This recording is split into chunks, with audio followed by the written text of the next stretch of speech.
Hey, you just bought your first house. Congratulations. You're excited, and you should be. It's a big deal. Then you move in, and then you start noticing some things. Why is the paint on the front door bubbling? How do I make the water coming out of the faucet in the bathroom sink actually go in the sink? The one toilet won't stop flushing. The other toilet won't flush at all. Why is the house beeping at me? No, it was not the alarm system or the smoke detectors.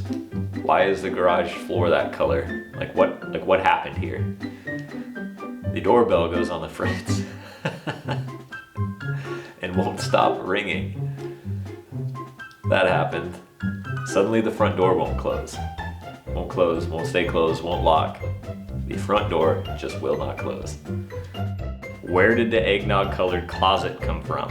Where did the eggnog color outlet come from? Why is the downstairs bathroom the only smooth wall in the entire house? Who DIY'd the tile? Why is it coming apart?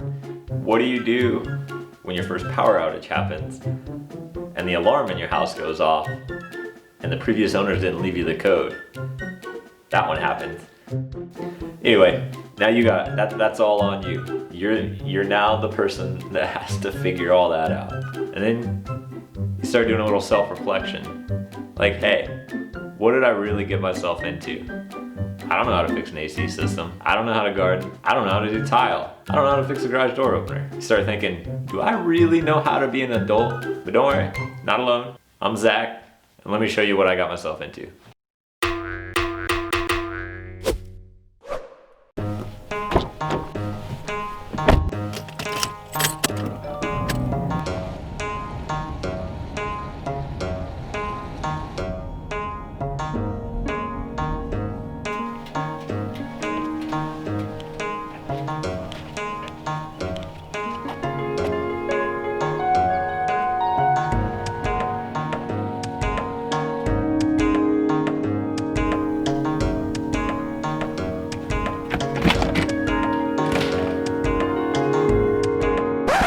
Alright, so welcome to the house. It's a little over 2,600 square feet of required attention, upgrades, and maintenance.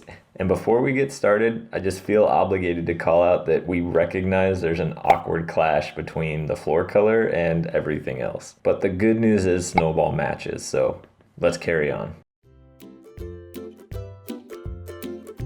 So welcome to the foyer. We like this entrance quite a bit because it looks straight to the back of the house when you walk in, and it's got the ceiling all the way up to the top of the second floor, so it's really spacious. But one thing we're not super stoked about that we're going to want to replace is the carpet. It gives us odd vibes of kind of a combination of an office building and some old 80s style shag. Alright, moving on. The other thing is the railings. They don't really seem to match anything for us, and we're not sure exactly what style we want to go with the house yet, but even given the current style, they kind of just don't fit in well. So at some point, we're either going to have to paint these or replace them. Another thing we've been noticing as we go around the house is there's quite a bit of DIY stuff, and there's quite a bit of places where there's paint that it doesn't belong. And there's other places where paint should be and it's not. All right, moving on. So this is the front door. You can see that there's obviously a lot of silicone cracking going on. Looks like the Grand Canyon out here. And then there's also a lot of paint on the hinges, which to me just makes it feel kind of sloppy. So definitely something that we're gonna have to fix. And then if you look at the other side of the front door, there's this massive gap where a lot of air and dust and bugs come through. So that's something that certainly is not family approved. But moving on to the half bath. So this is an interesting room. It's right inside the front door, and as you get into it, it has smooth walls. It's the only room in the entire house where the texture looks like somebody smoothed it out at one point, and then maybe it was too much work or something, but they didn't do this in the rest of the house, and so you can kind of see that here. And it's a little hard to tell, I know, but the entire rest of the house has this raised texture, and then this one bathroom has this super smooth wall. So, but it does kind of fit the room because this room itself feels like it has an identity crisis going on. Everything in here has its own style that doesn't really match the rest of the house. It has these darkened metallic covers and towel racks and light fixtures. and mirror hanger, which is the only place in the house that kind of has this color scheme. Something else that we've noticed when we moved in is the water.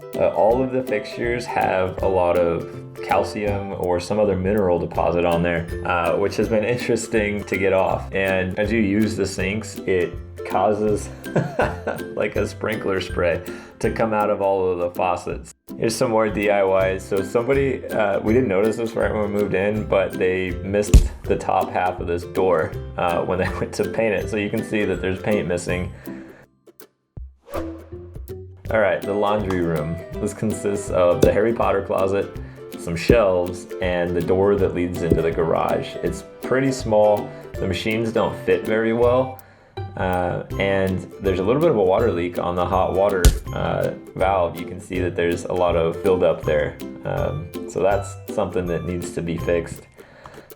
We noticed a missing vent when we moved in. Not sure where it went, but there it is. And then someone painted over the door handles here, and now it's coming off, so that looks a little tacky as well. And of course, more painted hinges. We're also gonna have to figure out a better storage solution for this room. It works pretty well for now, but it looks very busy and doesn't really fit well with the space confinement.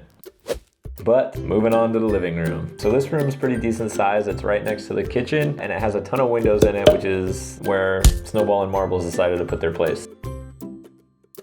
But that tile you can see continues around the fireplace, so we're not sure what we're gonna do about that, but we do know that it's gotta go. The grout is super dirty. It just contributes to the identity crisis the house is having. Here's something else we noticed throughout the entire house. The outlets are mismatched. So at some point, the off-white eggnog color must have been the entire interior of the home, because the outlets are that color. There's that one closet, and get ready for it. This is the best part of every morning when you wake up and you come downstairs, you make some coffee, and then you want to see outside, and this happens.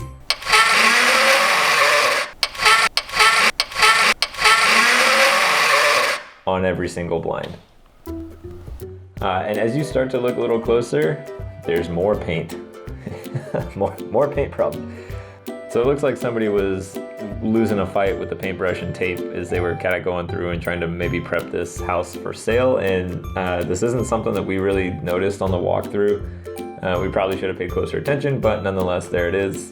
So definitely repainting is in the cards for our list of projects. Something else we noticed actually just recently is this. There's this random spot of white on the living room ceiling with this awkward bubble in it, and I'm really hoping that that's not some major issue in there, but definitely something we're gonna have to explore and fix. Next up, the kitchen. It's pretty decently sized. It has a lot of counter space and obviously the nice island with plenty of storage and a giant fridge, so that works for us. But it does have some quirks with it as well. It's obviously aged quite a bit, and again with the design piece, it doesn't really fit well. Everything else is white and gray, and then you have the awkward floor tile, and then you have the brown backsplash with white outlet covers on it. So definitely gonna need to do some updating in this room. You can see the countertops are not actually stone, and they're pretty beat up. They have a lot of chunks missing. They have a lot of stains in them. So I'm not sure what those stains came from, but they are impossible to remove. So naturally, the next step is take the whole countertop off. We'll fix it. We also have some other interesting signs of DIY. As you kind of look, you're like, all right, you can get used to the mismatch, but then you get to these outlet covers that are looking at you like they're confused. Some more signs of paint gone wrong.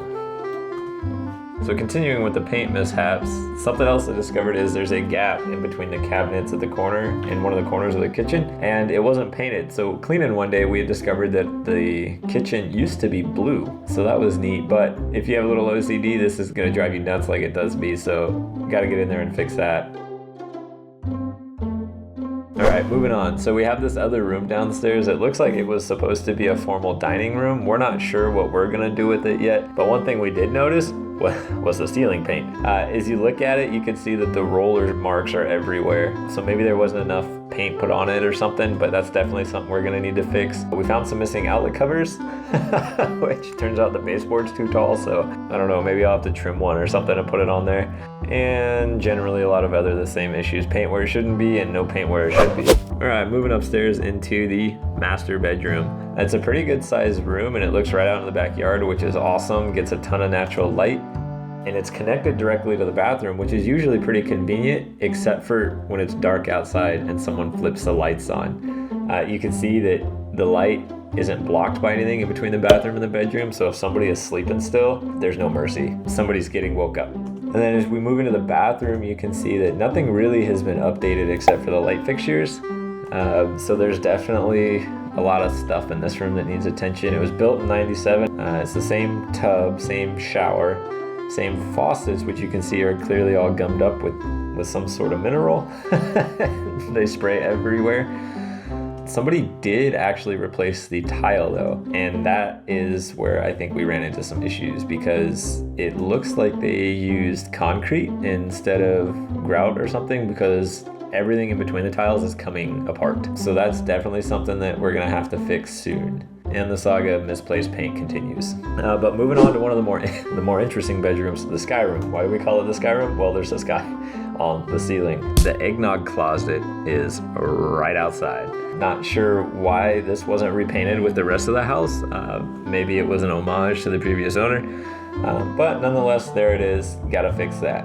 So this bedroom also connects to a Jack and Jill style bathroom. This is the guest bathroom upstairs. One of the more interesting things here that I would be really interested to learn from whoever built the house was the toilet placement. You can see here that it has a prime view of the cul-de-sac, and the cul-de-sac has a prime view of it. So gonna have to figure out a solution for privacy there. And then it's the same tile actually in the master bath as well, with the same misplaced concrete that is going to need to be remedied because it's all coming apart. More misplaced paint and DIY gone wrong. And welcome to the backyard. It's a pretty big yard for this area, which is one of the things that drew us to this house. And the previous owners had done some nice things like build this bench. But as you can see, it obviously has a few issues. It's got some cracks in it. Still works great, but obviously gonna need some attention. So that's a project. Also, after moving in, one of the first things we did was promptly ignore the backyard, and the weeds have begun taking over. So we're gonna have to figure out how to deal with those and reclaim the fire pit and the AC area and keep them from coming back. So nobody has enough time in the world to spend hours digging a screwdriver into the dirt, picking weeds. There are also a lot of things that I'm pretty sure are still here from 1997. The fence is one of those things, clearly falling apart. Gonna have to do something about that. And look, more weeds and bare dirt that leads to this rat nest of cables that have been attached to the side of our house by the various number of internet providers that have provided services to this home over the years. So gonna have to do something with that. Another thing that was interesting is the dirt on the side of the house, because it doesn't have gutters, and so all the water comes off when it rains, splashes, and you get nice dirty brick. All right, moving into the garage. You can see it's pretty good size. It's 2-car garage and it has 2 doors, so that's great. But we don't have a good storage solution yet, so that's obviously something we're gonna have to figure out. And the floor is just a little off in here. You can see that it's this weird brown color. No idea where that came from. And there's clearly a lot of paint and oil stains, so there's that. We also have some friends that are joining us in here. I'm pretty sure that rat's nest on the outside of the house is leading other rodents into the house, and I'm gonna have to figure out a way to keep them in their space so that we can enjoy ours. So as you can see, buying our first house has brought with it a ton of opportunities to learn and a ton of projects. So if you want to see how those go, subscribe and keep an eye on the channel. Thanks for watching.